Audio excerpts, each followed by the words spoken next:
It's a coming. Okay. I didn't get my control stick yet.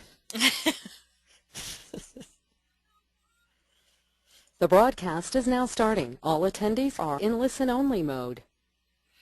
All right, we're ready to go here with Bobbi Hagar and a little bit of volunteer management. Today on our webinar, we're going to switch shortly to Bobbi's computer and learn more about the ins and outs of running a volunteer pool for such shows as the Laurels. Okay, I might as well, I guess, talk while I'm waiting for my little screen to come up here. Whoops. There it is. Should be there for you. There it is. Show my screen. And here you go. Okay, Susie, can you see it? I can. We are ready to go. That's great. Okay, everybody, this is Bobbi Hagar, and I'm not sure what I'm extraordinaire at, but I extraordinarily hard to try to learn how to be a volunteer manager. What you're looking at here is my website. It's dedicated to the sport, and I give it free to anybody who needs it. It's where we recruit and do a lot of information about Teddy Bear's Picnic, which is our schooling show, and the Laurels at Land Hope, and a few other shows. But right now, the webinar is up on it, and the webinar will continue to be up on it. So while we're going to cover a lot of information today on the high points, you can go back here and delve down deep to see a lot more detail. So I'm going to click on that, and let me drop down this other screen because we don't need it. Let me just walk you through this slide. This is our home base slide, and the little icons mean that's a slide, and that's more detail behind the slide. And what we're going to do here is just go from spot to spot. As I said, you'll be able to come back here to this same screen and do exactly the same thing, but spend a lot more time on it because I'm just going to hit the high points. Okay, so you all read, I'm sure, that I'm really dedicated to the fact that even though I have what I think is the most beautiful pony in the world, and I would like to drive her all the time, I won't be able to drive her all the time if I don't give back as well. So there I am with my pony. If you click on these when you come back, you can actually see her bigger. And there's all my contact information. If you have questions, please do call me or email me. And I'm dedicated to the fact if we want to drive some, we've got to volunteer some. I organize. I'm a secretary. I am a volunteer manager. I'm a membership chair of our club. And I also am an individual volunteer and scorer. And there you can see me. If I make it big, it'll take forever to paint the screen. But if you're going to get money playing with your horse, you got to get money playing with the other volunteers and work at horse shows. Okay, so what are the objectives that I have and hopefully you will get from this seminar? Well, here's the biggest thing I hear from people. It's a job you do once or twice a year. By the time you remember what works, it's over. And you're going, oh, darn.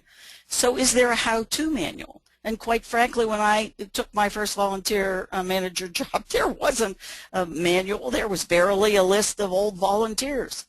So what I hope you get from this webinar is, most importantly, a way of thinking about this job, because you are all creative. You'll have way more creative ideas. But I've kind of put in place for myself a way of thinking about it, a framework for planning and organizing it, and I'm going to share the real-life examples and the tools and steps that I use, and they're all available to you on this website, which is free. It's mine.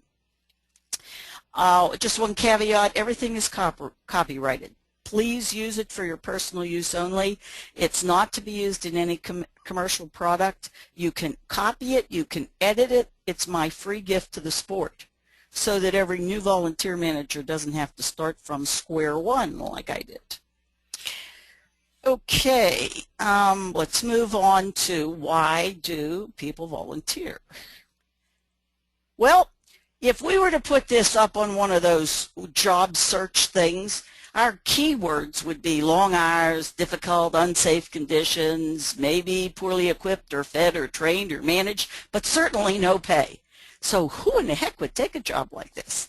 Well, we do have our set of masochists, Don Quixotes, and driving groupies, and, you know, they do good work too.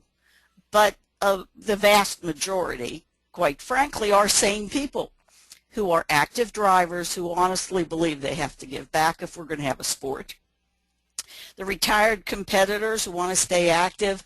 We get some of the best volunteers from casual bystanders who see the sport by accident and say, how do you do this, and can we volunteer? If you can't drive, we're asking friends and family to come and volunteer in your place, or higher level to switch for lower level, different disciplines for each other. And another great resource is the friends of the facility, like the Friends of Lord Stirling. Most of them aren't even horse people, but they love to support the show. The thing that we have to remember is the gift of their time, for whatever reason, is way more precious than their money. And quite frankly, it's more precious than the patrons' money in my mind, because you can run a show without patrons. You cannot run a show without volunteers. So if you want to get them back, you better get them satisfied, because you can fool them once, but you can't get them back and fool them twice. So I've found this is kind of my little handbook. They have to have a worthwhile job. You have to find a job for every person, no matter what their skill is. You have to have a well-run operation. People do not like to work for the bad news bears and be embarrassed in public. They need to have a chance to do a good job, so you can't overface them. You got to know what they can do. Training and mentoring, you owe it to them. Owe it to them. You'll see our club gives clinics for free to volunteers. They really need humane working conditions. You may laugh at this, but depending on the organizer and the strength of the committee, you may have to fight to make sure that volunteers are personally safe, that the position that the course designer put them in isn't filled with poison ivy and insects, that they have a place to get out of the sun and rain, that they have porta potties. The most forgotten thing in the volunteer's life is the positioning of the porta potty where they can get to it with toilet paper. Obviously, you've got to fit the assignment to their limitations, but their needs are small. They want decent, timely rations, a few little extras, and a little respect. So that's kind of my way of thinking about it. I try to make all my decisions around that. I have some slides here on organizational structure. They take a lot more time to do than in detail than we're going to give them, but they're there available to go back to see what you missed. Okay, so here's a very full organization chart, and I found it's pretty hard to go through the chart this way. For one thing, it's hard to see. But for another thing, there's just so much that you're looking at. So I kind of put it in bullet points back here. Okay, the first most important thing that I had to learn, because I didn't know this in the beginning, is that there's a big difference between event volunteers and committee volunteers. Because let's face it, everybody's a volunteer except for the officials. So as the event volunteer manager, you have to be aware of what we all call scope creep. Because over time, if you are not clear who does what to whom, everything that doesn't have a home is going to be yours, because it's so easy to say, oh, that's a volunteer job. Yes, it is. So I define volunteers as those who directly support the classes or phases. They work for the volunteer manager. They are these kinds of jobs, the ones that are actually in the ring, hands-on. Now there's another set of jobs that, depending on the size of the show, you may also be responsible for. I'm responsible for some of these. But the one thing I can tell you about from sad experience is that if you have these responsibilities, you will need to have individual committee head, a manager for each one of them. The whole awards getting them, putting them together, presenting them, and then sending them to who missed them, the whole stabling activity, entrance gate and parking, and road crossing guards. The problem with these is they are not in the places where all your other volunteers are, so it's virtually impossible to manage these jobs, and it's impossible to support the volunteers in these jobs. In fact, the best way is to get 4-H'ers or scouts or large animal protection groups or somebody like that who have their own little mini support organizations to support these two. Clipboards. If you read all the ADS stuff, it will tell you clipboards are the responsibility of the secretary, and I agree with that. The only issue is clipboards are one of the most vital things to your volunteer success. So if you have a secretary who really pays attention to clipboards and does them well, it's great. If you have a secretary that doesn't pay attention to clipboards, then you will spend your life, and so will the volunteers, making up for the fact that the wrong dressage tests are on them, or not enough dressage tests, or not enough of this or enough of that is on the clipboard, or the wrong schedule, or whatever. So at some point in time, for defensive purposes, you might decide to take this over, but you need a separate committee head. Volunteer food catering. After a number of years doing this, at least in my time zone, $8 a head is what it takes. $8 per volunteer per day is a minimum to be able to give them breakfast, drinks, snacks, and a decent lunch. I found if I can't get an organizer to commit to me $8 per volunteer per day, then I'm better off making my own food, going to the big box stores, making my own sandwiches, getting those wonderful cookies and putting them in my own bags. So that's that. Committee volunteers. These are all the other people, the grounds maintenance and set up and tear down, and then depending on how much hoopla you have, you may have a lot of other committees working. I tried at one time, at the request of these heads, to staff their jobs for them and just let them manage the committee. I found that did not work. I found that trying to staff people for other people's jobs to work for other people didn't work. And I got a number of calls that said, don't ever do that to me again, both from the committee heads and from the volunteers. So my position is these folks need to get their own volunteers. I'm happy to feed them and badge them and give them goodie bags and support them during the day. But if they're event volunteers, if they're there the day of the event, but I don't recruit them anymore. These jobs are probably paid jobs if it's a big show. If it's a little show, secretary and scoring, maybe volunteer. You probably do not have these jobs, so you shouldn't have to worry about them. I have 3 rules. I don't believe volunteers should be doing steep slope mowing unless they mow highways for a living. I don't believe that volunteers should do bit checks, both from a safety standpoint and a contention standpoint. And I don't believe that volunteers, unless it's their job in life to be a vet tech, oh, that's the barn call coming in. Let me just turn that off.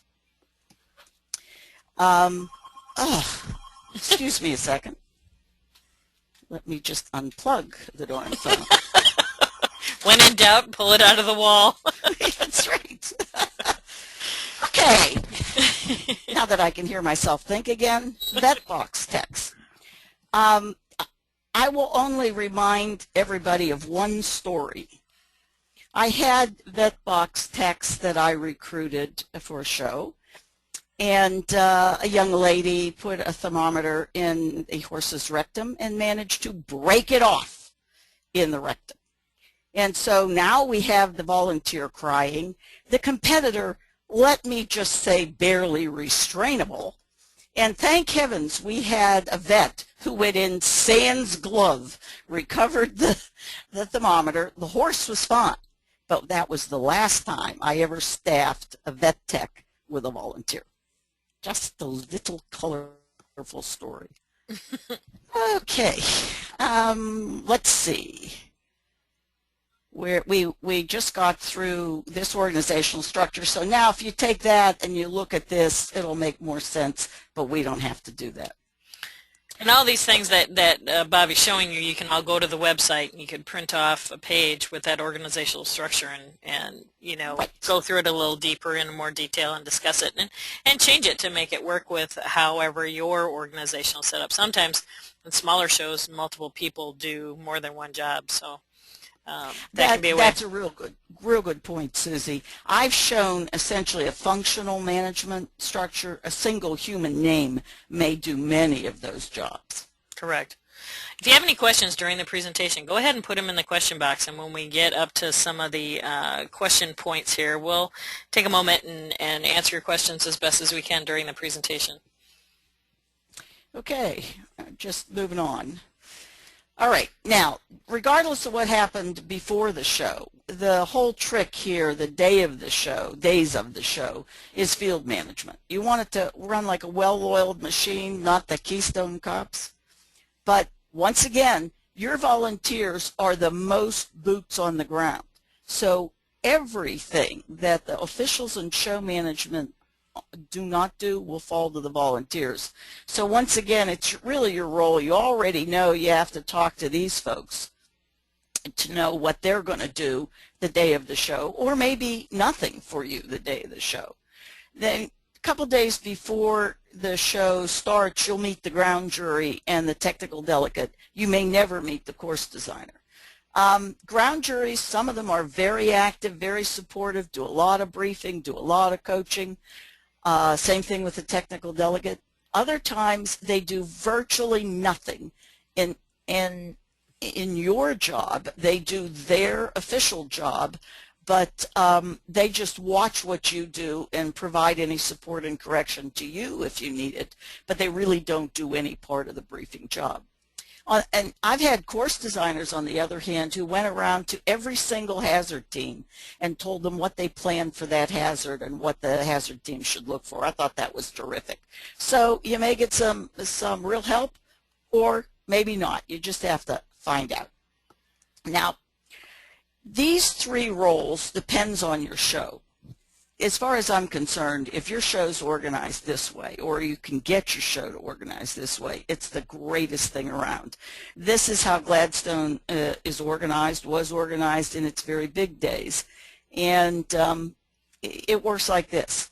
The person responsible for dressage is responsible for the whole phase, the setup, the planning, the putting the grounds together, managing the day, and coordinating directly with the officials. If that happens, it's really great, because then you as the volunteer manager and your team are working directly for this steward and supporting them, and you have a real good, clean field commander kind of structure.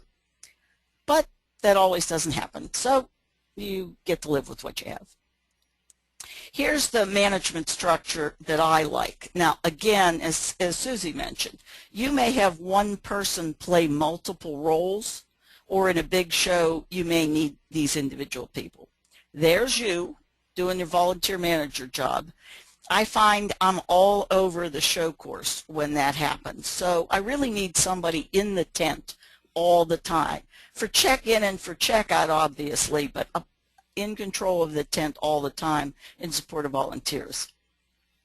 If you have a lot of volunteers to feed over a bunch of days, over a bunch of geography, I really recommend you have a separate hospitality manager. And depending on how much equipment you have to set up and collect, you may want an equipment manager. Then, regardless of whether the show has these stewards, you're going to want these stewards. Because, for example, the dressage steward will be on the field with the volunteers during the dressage days, working directly with officials, frees you up to go work on making sure the marathon day is ready to go. Marathon steward is a job that I have done. It's one job that you can do. It fits in well with your job. But the day before, you're out there assuring that all the volunteer posts are safe and ready to go. Then you manage the volunteers in the field and coordinate with officials.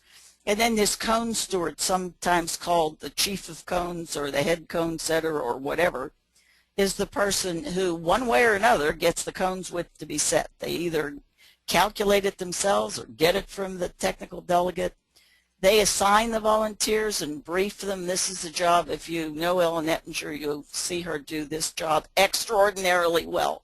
I try to learn everything she teaches me. These are the people who call the wheel measurements. If the volunteers have radios, or the announcer may have to call it, this is the person who tells the judge your ring is set and manages the volunteers hands-on while they're there. Okay, so I've kind of laid out the whole structure. Before we get into in-depth, I'm going to talk about specific rosters of volunteers for shows, specific things about recruiting and training and assignment, and about getting them all equipped. So the general part is just about done. Do I have any questions? What is the most important skill you think or characteristic of one of those managers or stewards for each of the areas, including some of those smaller areas like awards and some of the other smaller characters? What do you look for when you're going to, quote unquote, hire somebody, hire, draft, you know, however, whatever you want to say? There's really two things that come to mind, although what I do is watch my volunteers in the roles they have, and it will come to me who's able to do these things. But the two things really that you need for those jobs, you need to be extraordinarily organized, because your disorganization will ripple through to everybody on the team and probably to other places in the show. So the first thing I look for is somebody who by nature likes to work in an organized way, as opposed to what comes to me to mind at this moment to do. The second thing I would say is someone who has grace under pressure. There can be so much pressure, even at a little show, because everyone wants to do so well, that you really need somebody who not only is organized, but when the inevitable messes up all their organizational attempts, that they can be graceful in dealing with the situation and getting you out of trouble. So those would be my two answers. Those are great. Thank you. Any more? Moving on. Moving on. So, okay, event volunteers. Here's my list of kind of the minimum set of volunteers. And here's how I have to keep reminding myself, no matter how hard it is to recruit, and you will get those nights where you go, I cannot make another phone call. Surely I must have enough people. Just keep reminding yourself it's worse to be shorthanded. There's nothing to do and nowhere to go if you don't have people to assign to somewhere the day of the show. So what do I use? The dressage steward we talked about. I insist on one dressage score runner per ring with a cart if they have to go any distance at all, even though organizers are really unhappy about giving you carts because it costs so much money. One scribe per judge, one in-gate and one warm-up per ring. I really do believe in a warm-up. When you get a partnership between warm-up and in-gate, they can rack and stack these people and get them into the ring really nicely. 2 wheel measures. It can be a real boring job, and it's easier to have one on each side, so I like 2 wheel measures. 2 floaters, and in dressage day, these floaters are people who can do any job, including scribing, because I have a number of times wound up one scribe short at 8 o'clock in the morning when the show is trying to start, so you really need these floaters who you can just jump right in. And a hospitality cart, probably just one for, even if you have 2 rings on that day. Marathon. There's your steward. I'm really big on score runners. At least 2. 3 if you can swing it. If you have a small show, a small area show like the Laurels where all the hazards are clustered, You can get away with 2. If you have a big one that's for miles, like Elk Creek is, you need 3 to keep up. I'm a believer in 5-person hazard teams. I know some of you are going, 5 people, where am I going to find that? But it makes a much more relaxed team, and you're more likely to get more back the next year if it's not white knuckle the whole day for them. And I do something, I learned some of this from the Live Oak folks. I have 2 people with eyes on the competitor at all times. I have the observer and an assistant observer. The assistant observer writes down exactly the same things that the observer will be writing, only they write it on their backup sheets. They go, you know, forward through A, backward through B, forward through B, whatever, but they just write it on horizontally on their backup sheet. That way, if there's any problem, you have 2 people with 2 eyes on the competitor at all times, because other people have other things to do, like these timers. I believe in 2 timers, and I don't ask the assistant observer to be the other timer. I think you need 2 timers. That gives you 2 people on the front side of the hazard and 2 people wherever you are. I really, really try to have a holdout. Occasionally I can't get them, and one of the timers has to double as that. And if you have an announcer, they're going to want to have a radio person. That radio person could be an individual person if it's somebody who's got very limited skills that you want to give a job to, or almost anybody in the team except the observer could do the radio job. I use 2-person section timer teams. The work divides nicely between 2. They keep each other company since they're way out in the hinterlands and don't get to see the rest of the show. I find I have people even like this job because they can talk to the competitors directly. You need 2 spotter locations usually. I sometimes have to staff this in 2-hour shifts, so I might wind up with 4 or 8 spotters altogether that I cycle in and out. I like to have a safety check for training and prelim, not to accept the liability for their safety, but to just make sure they've got everything connected before going out on the marathon. I use 4 floaters and 2 hospitality carts. One for the outside around the section people and the other for the inside around the hazards if it breaks up that way. And here's where we go for cones. I like a steward and an assistant steward, a scribe, 2 timers, 3 if you have an electronic display, because it might not be where the timing needs to be. You really need to rack and stack these people, particularly if you have 2 dressage rings feeding into 1 cones ring, like 2-day shows often have. You really need somebody setting them up and somebody driving them in. If you have awards that follow, these 2 people are busy, so I have an outgate that gets all the award people lined up right. I use 10 cone setters per ring, 2 sets of cones per volunteer if I can get it. Sometimes on cones day you need a wheel measure for the advance, so you need to figure that out. I use 2 floaters and a hospitality cart. And just very quickly and you can go back and look at all this, so you don't have to take notes. It's all going to be here. For rail classes, here's the lineup. It's pretty standard. Judge, ringmaster, engage, announcer, and awards. For cones, I like to have a scorer at ringside that can also be the backup timer. You may not need a warm-up. Pleasure people are remarkably happy just to stand around the outside of the ring, not wander off, know when their turn is. If you don't give awards in the ring, then you don't need an awards person. You need many fewer cone setters, particularly if you can convince your organizer to set standard cones. Some of these cones courses only have 10 cones. For super reinsmanship, it's pleasure dressage. So you kind of need these people. You may not need those people. And then here's your support positions. We pretty much talked a lot about them. I just want to highlight one thing. I like to have a volunteer safety officer, and I like to have them be able to roam around. I might put them in conjunction with the repair and grounds crew. because their job is to look for volunteer safety issues and correct them. Often the ground jury is focused on competitors, focused on spectators, and really does not see the danger to volunteers. Some do, but you know, they can't look everywhere.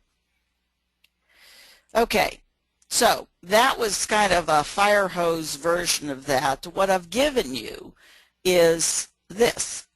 This is the Laurel's volunteer list. Every job that we have, and as I said on those hazards, sometimes I put 2 of those jobs on one person.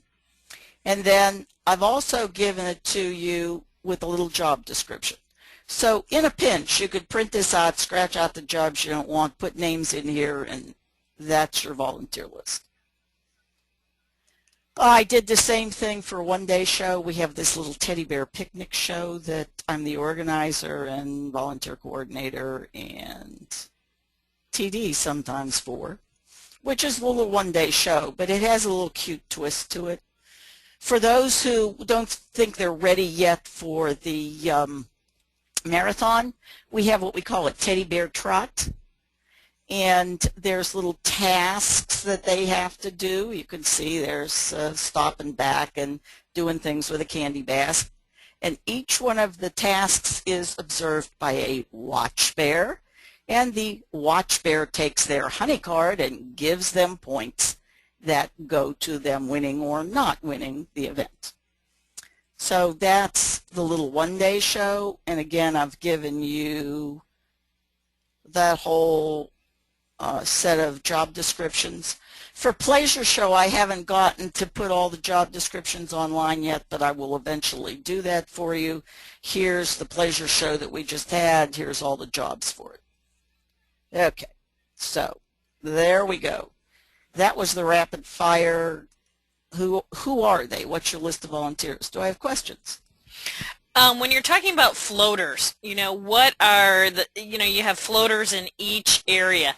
Do you try and get somebody that, you know, is probably one of your more competent volunteers to be able to jump in wherever needed? Here's my philosophy on floaters, particularly on dressage day. Both of those floaters are the more competent volunteers, the ones that could do any job. If I have any other people who are maybe maybes or maybe unreliable, I may have 4 or 5 floaters.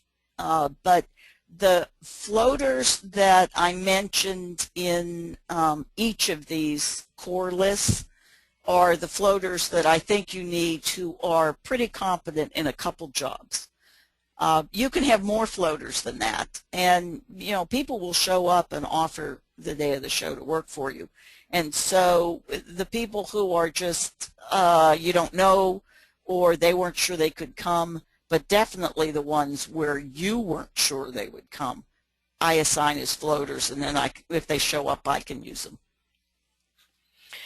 In regards to a combined driving event, when you have the obstacles, and you may have people out in Timbuktu running a particular obstacle, this is kind of a delicate question, but how do you manage the potty breaks back and forth? Do you bring in a floater and then take somebody where they need to go and then bring them back? How does that all work for you? Well, it's worked a number of ways. Let me just say, in my very first show, I left a person out there without a porta potty in the hinterlands, having forgotten totally about them. And it was he was a very good sport, but he helped me remember that you have to make some provision for the people in the hinterlands. So here's the deal. Sometimes you can get an organizer to put porta potties out in the hinterlands. If you're lucky, they're close. Those section spots are close to a vet box or close to something else, so you can hold out for porta potties. If that doesn't work, that works very well for you have to have 2 people at every spot, because they can either hop a ride with a hospitality person or hop a ride, you know, with a score runner that might be passing in the area, you know, back to the nearest porta potty, and the other person on site can still do it. Same thing has to happen in a hazard team. If your hazards are really out in the hinterlands, then your assistant observer might become the observer for a while and vice versa. Oh, that's why you have the assistant observer there to fill in when, one of your existing crew Well, has to do something else. Yeah, well, one hopes that we had a porta potty as the first resort, but as the last resort, yeah, you can run it with 4. You just only have one set of eyes on it, or unless you can snag a timer to watch too. So in this whole, when the show is all going on and everything is running, where do you typically find yourself, the volunteer manager? Okay, it depends on the day. On dressage day, I make a quick round in the morning to show my face and say hello to everybody and make sure everybody's happy. Then I go out and work on the marathon course to make sure everything's in place and everything's safe, and I know where people have to be positioned and where they can park their cars and all that stuff. So that's what I do on Friday. And then I come back and make sure all of the equipment and clipboards and everything are getting ready, because marathon day is the killer day. Marathon day, if I have a marathon steward, then I'm just available on the radio to handle the ever-present something going wrong. I just float and handle whatever goes wrong. If I'm marathon steward, obviously I'm going from post to post and handling everything that goes wrong, because I like to make an appearance 2 or 3 times at every post during the day when I'm stewarding. Cones is a different day, because I have the cones steward actually managing that on a 3-day show. You don't have the luxury on a 2-day show. But on a 3-day show, since the cone steward's actually managing the rings, I then focus very heavily on making the volunteers feel very cared for and very supported and very appreciated. So I'm likely to be running the hospitality card, as a matter of fact, on the cones day, if we have a whole day for that. Okay, thank you. We can move on. I can move on. Oh, good. I'm running a little late here, so I'll move on faster. Okay. Now that we have an idea of what we're recruiting for, let's go back to recruiting. The really hard part, one of the really hard parts of this job is recruiting. Because here's what you're recruiting for: a job that's no pay and a lot of work. I can't emphasize enough the fact that successful recruiting here is a numbers game. It's like life insurance sales.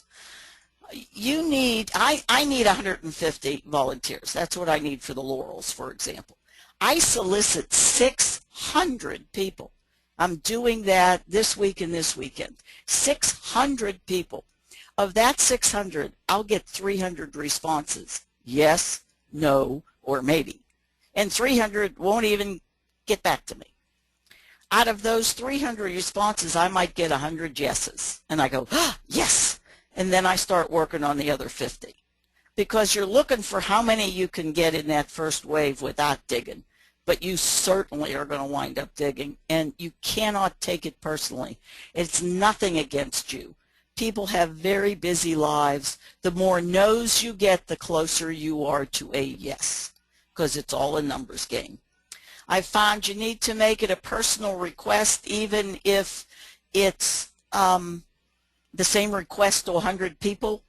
It has to come out from you to them, not an email blast, not some mass letter. Nobody responds to them. The other thing is, some people make what I consider is a mistake of trying to guilt people into volunteering. I have never found this works. I have found guilt, just like in every other walk of life, just makes people want to avoid you. And so I would just say, never use guilt, even when you are desperate.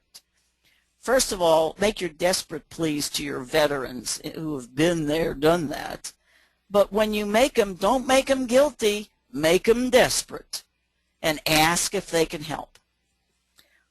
Another thing, and I have the backup slide, lists a whole range of possibilities here. You have to cast a very wide net. If you rely just on the driver community, first of all, a whole bunch of them will be driving your show, so they won't be able to work for you.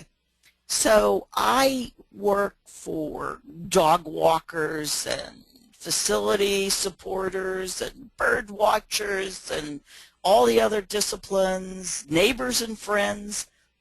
Cast a very wide net and seek all comers. We all want the perfect volunteer, but you're not going to get them.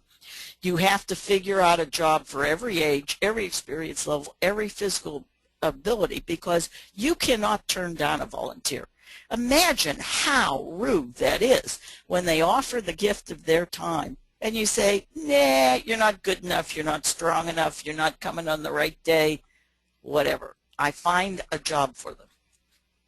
I build a team of regulars. I work very hard at that. That's about 75 of my 150. Not always the same 75 because life happens to them, but about 75. I find every year I have to add 10% new blood, and it says in the backup material, and it's really true, you have to solicit about 20 people to get that one person of new blood. So I keep a lot of records. I keep it in a database. You can keep it on a spreadsheet. You can keep it in a notebook. But you need to know not only the contact information, but what jobs they've done before, what they like and don't like, their strengths and weaknesses. And yes, I keep records on their reliability because you need to know if they only sometimes show up. And then their limitations. Okay, timing. I have tried all different. If you go too early, you're going to get to mass request twice, because if you're too early, they're going to put it on the counter and say, I'll get back to it, and then forget about it. I have found the perfect time, I think, is 6 weeks ahead is when you're going to do your mass request, the 600 in my case. Then 2 weeks later, 4 weeks out, I follow up on the ones who haven't responded. You know, those 300? I go through them and see if there are any live wires that I think should have responded and didn't, then I go after them. In the last 2 weeks then, I'm doing my very targeted calls because I've already placed my first waves of people in tentatively in jobs, and now I know what I'm looking for and I can offer a specific job to a specific person. And sometimes that's what it takes to get them. They'll go, oh yeah, I'll do that job for you. Okay, and I target my messages. These are my categories. I have those people who have a little special place in heaven because of what they do every year. I have the veterans who I encourage to stay part of the team. The drivers who the message is, if you're not driving, please volunteer or send a family member. Club members, if you have a club, it's great because you go, you know what it takes. Can you help us out? Newbies, I keep telling them it's a great way to meet people, and they keep telling me, yeah, you're right. And then I keep records and keep soliciting for 3 years back, people who haven't worked for me, and just ask them, love to have you back. And I have people sometimes come back after 4 or 5 years. Their life situation changes. They've had a good time with us, and they come back. So that's my thought on recruiting. We could spend, obviously, a whole webinar on that. For training, it comes in a couple flavors. I have veterans who always say, I've done that job before, but boy, I need a refresher. And then you have the newbies who say, oh, I've never done this. I don't want to screw up. Couldn't I just drive the hospitality cart? So since you don't have many hospitality carts, you need to engage, in my mind, in training. I like master-apprentice partnerships the best. You can see that in how I staff. I love training clinics. BVDC runs a free training clinic. It's actually a mini CDE with mini drivers, literally little mini horses drivers. They go so much slower. They're fun. And I use that little mini CDE with a little lecture and then a little practice for these kinds of jobs. We're beginning to get a set of video resources. There is a wonderful cone setter video. You'll find it in the pleasure driving link. I've put it here later in the presentation as well. I can't click on this because it'll eat up all our bandwidth, and that'll be the end of the webinar. But it's really a lovely video. If any of you have videos for these other or any other jobs, it would be terrific to start making a list of these videos because it makes your job so much simpler. Yeah, that cone setter video is also, that's from the ADS. It's a production that the Education Committee did about a year and a half ago now. And it's also located on the forms page of the ADS website, so you can look at it there as well. Yeah, that's great. And I actually put that link on the little resources page at the bottom of this presentation so that you can go right to it. Okay, I really like, remember I said grace under pressure? I really like putting these key jobs in lower level show positions as training functions, and even telling them you can't be a hazard observer at this big show until you've done it at this littler show successfully. But I'm a big fan of this. Okay, instruction sheets can take you so far. You know, imagine the hazard observer with one instruction sheet in one hand and their score sheet in the other. I mean, you know, let's face it. However, we have a very extensive set of instruction sheets that I'm happy to share. This is the Laurel's instruction sheets. And once you sign up to be a volunteer with us, we take you to this page and tell you your job and tell you please read up. For example, if you were a cones timer, here's your instructions. Here's what your form looks like. And in case you don't remember, here's how to run a stopwatch. So that cuts down on a lot of briefing time for those people who just can't quite remember how to do this. Okay, so that's available to you. I have a similar set of instruction sheets for the pleasure jobs. While I didn't have the job descriptions for you, I do have all of their instruction sheets, so you're welcome to use those. The briefing is just that. You can only do, say, about 7 important things at a briefing, so you're not going to get much training going on there. I really like shift change training. When I have AM and PM shift, I bring the PM shift in before lunch, have the AM shift train them and stay with them a little bit, and then everybody goes off to lunch together and PM shift is ready. If on those days when you can run around or your stewards can run around, one-on-one coaching is also really good for some jobs. So that's training, and then I'm going to hit job assignment, my job assignment principles, and we'll take some more questions because I'm running really short here. Okay, quick thought. The job for every age, experience level, and physical ability, I call it staffing brigadoon, you know, rises out of the mist on Wednesday, sinks down into the mist on Sunday. In the meantime, it's been fully staffed running organization. So when I get when I get people to say, here's when I'm available, I live with it. If they say half day Sunday, fine, I'll find you a half day Sunday job. If you have a job preference, I get it and work with it.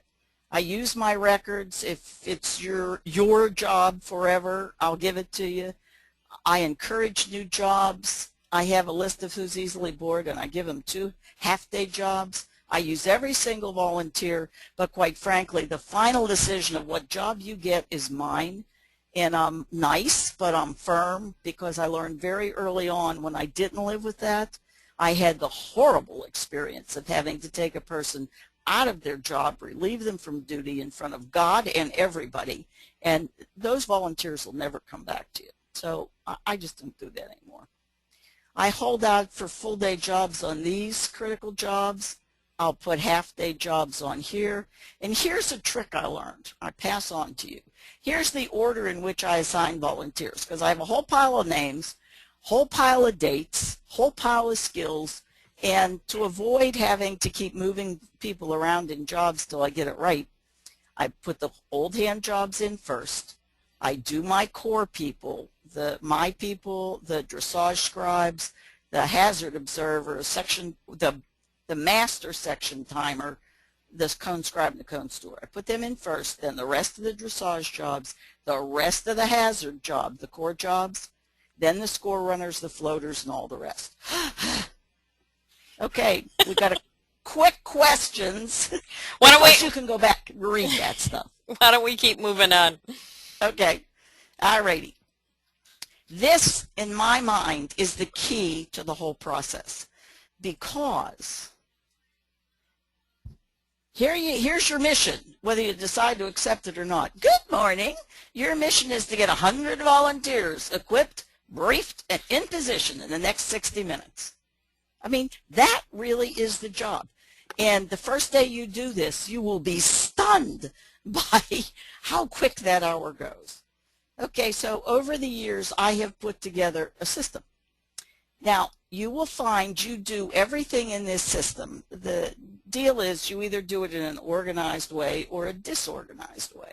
So let me just share with you, this little chart is the key to everything on how we do this in an hour. Here's my happy little volunteer manager, or cone steward, I mean. That's not me. This is my happy little cone steward. Comes and gets their badge, checks their name off a list that's on the table, so I don't have that long check-in line. You just come in and pick up your badge, you check off your name on the list, and the tent manager directs you to a table, and on the table is a bucket, you know, one of those little 5-gallon plastic buckets that has all your stuff. Okay, now let's talk about the stuff. It has clipboards, whether you made them or somebody else made them. The clipboard goes in the bucket. The jawbone's connected to the neck bone.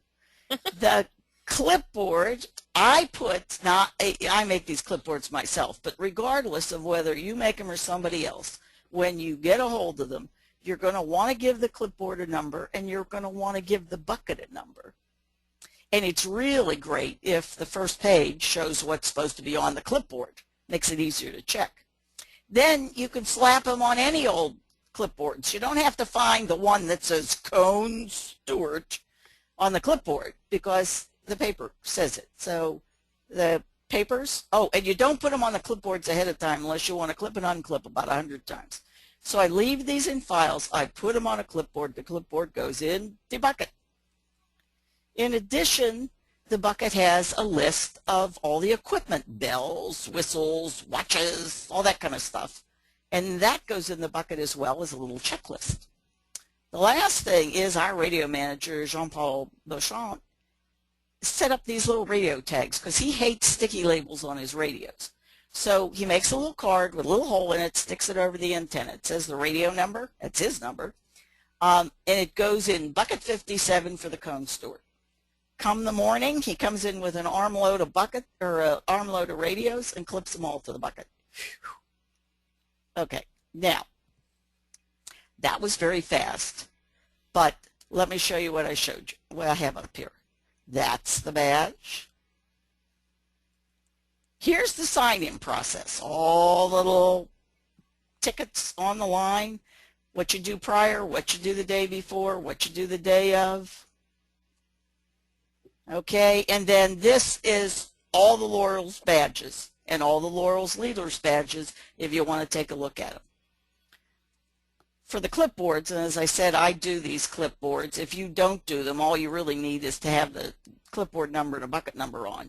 But I put everything that should be on the clipboard, how many copies of it, and these are our form numbers. So that's the cover sheet for the clipboard.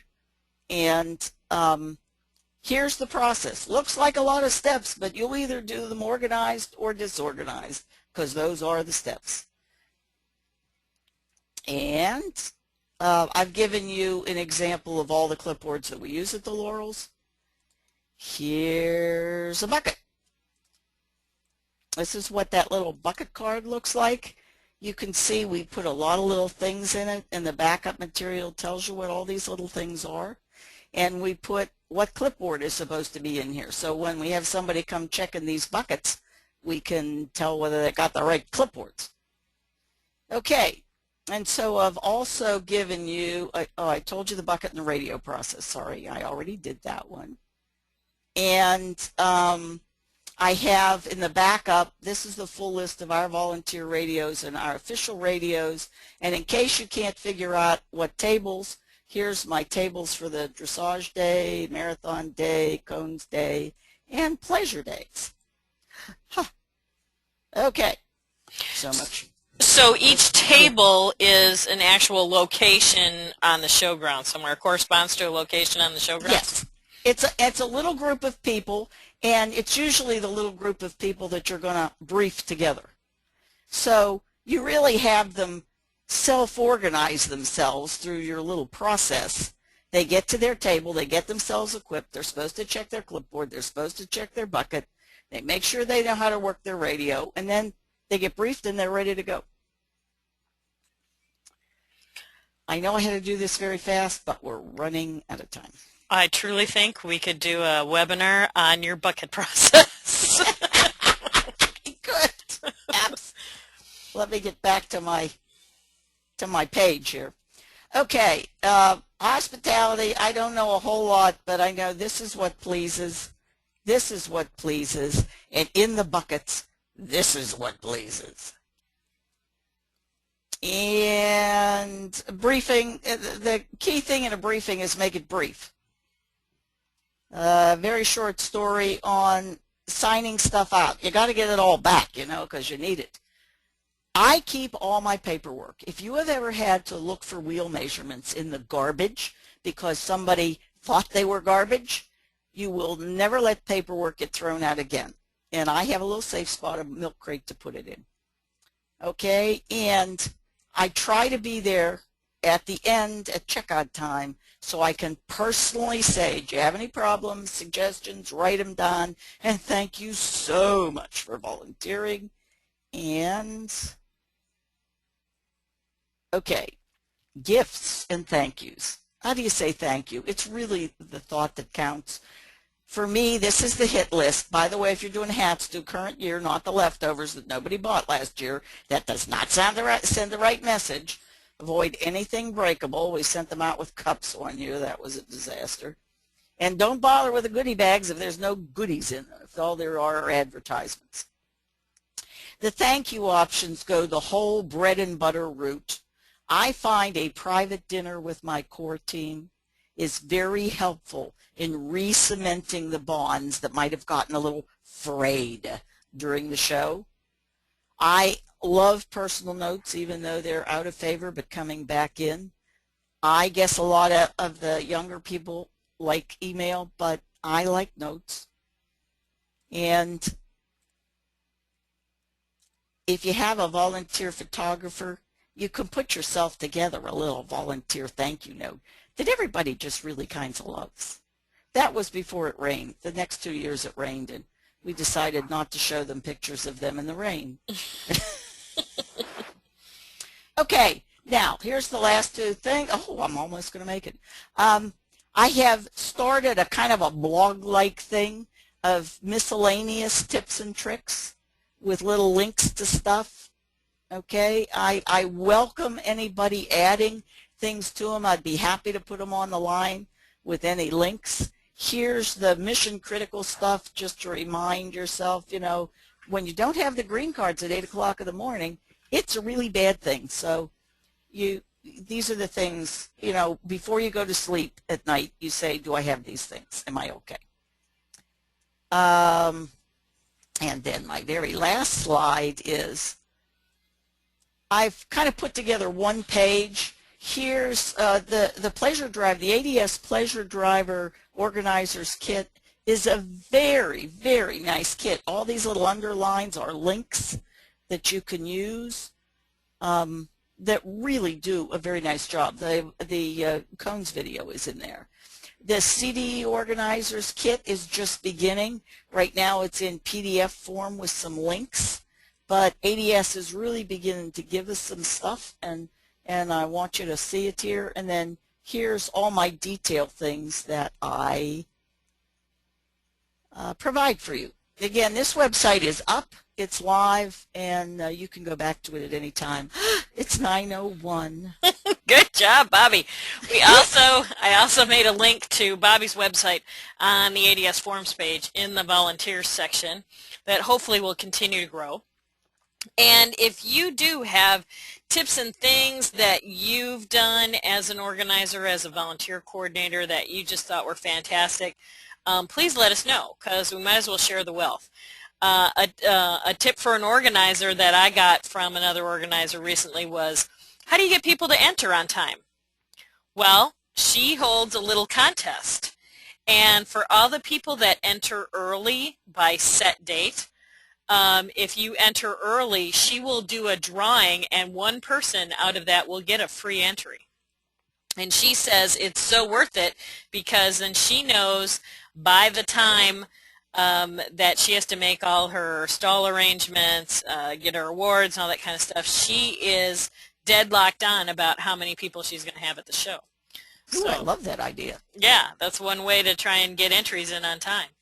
So I'd like to thank Bobbi immensely for all her work. She has organized all this information, has given it to the ADS to use and to you to use to make your shows and your experiences that much better for all your volunteers. And the amount of work that goes into this is a lot. I can't even quantify how much work this is. Probably why it took me 3 months to get her to do a webinar for us, because she was busy doing all this other stuff. But I just wanted to say thank you so much to Bobbi for putting this again all together and for sharing this with us. We will record this webinar as we are recording it right now, and we'll have it posted up on the ADS website. So for your club, you can share this with your club and your organizers and your volunteer coordinators to share the wealth of knowledge. Well, thank you so much, Bobbi. We certainly appreciate it, and I hope everybody... It's been my pleasure. Thank you. I hope everybody has a great evening, and stay tuned for our next webinar. Should be coming up, an announcement shortly. Thanks so much. Have a great evening, everybody.